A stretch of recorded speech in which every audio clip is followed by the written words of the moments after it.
Decision time for Britain's future outside Europe. Do these scenes from Paris predict the future for London if MPs back away from Brexit? Hi, I'm Leon Hawthorne.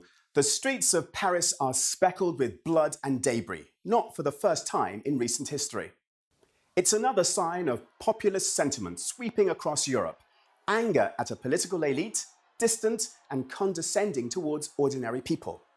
Across the Channel, Parliament prepares to give its verdict on the Prime Minister's Brexit deal. Few doubt the outcome, so it's possible the government will chicken out and cancel the vote. The big problem is MPs are overwhelmingly in favour of remaining inside the EU. Theresa May doesn't believe in Brexit, which is why she's come up with this disastrous deal, the worst piece of British diplomacy since Chamberlain returned from Munich. She's agreed to give away £39 billion as well as sovereignty over Northern Ireland. In exchange for what? We don't even have a trade deal. So what happens next? A second referendum? The only people calling for that are those who never accepted the outcome of the first referendum. They want a rerun.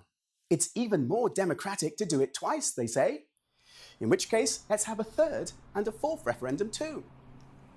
If there is another referendum, it would be the political elite sticking up two fingers to the people.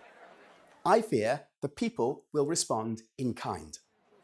The riots in Paris will cross the Channel, the likes of which we haven't seen since the days of Mrs. Thatcher's poll tax.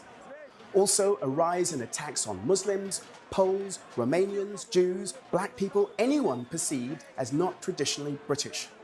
It would be a boost in recruitment for extremist groups, some of whom would be elected to the European Parliament next May, because those elections would be back on. Besides, what would be the question? EFTA, EEA, Norway Plus, Canada Plus Plus? A multiple choice questionnaire of political jargon. Let me talk about the so-called Norway Plus option.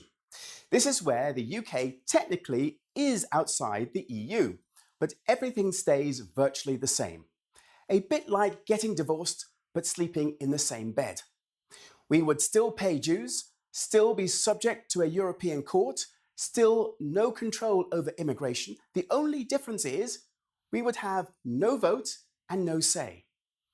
Brussels would fax us new laws which we would be obliged to implement. This would be a national humiliation, the worst kind of compromise. Norway Plus is worse than staying inside the EU. You cannot be a little bit pregnant. We are either in or out, and we voted out. We were warned there would be economic consequences, and we still voted out. This is what should happen. Mrs. May must go.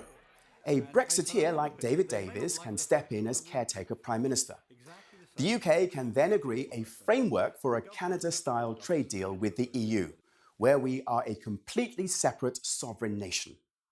Northern Ireland border issues can be dealt with by administrative and technological arrangements.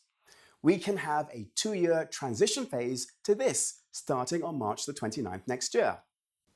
But if the EU doesn't agree to this, or Parliament refuses to back it, then we must be prepared to crash out with no deal, saving ourselves as much as £39 billion and then move on to World Trade Organization rules. I'm Leon Hawthorne. Thanks for watching.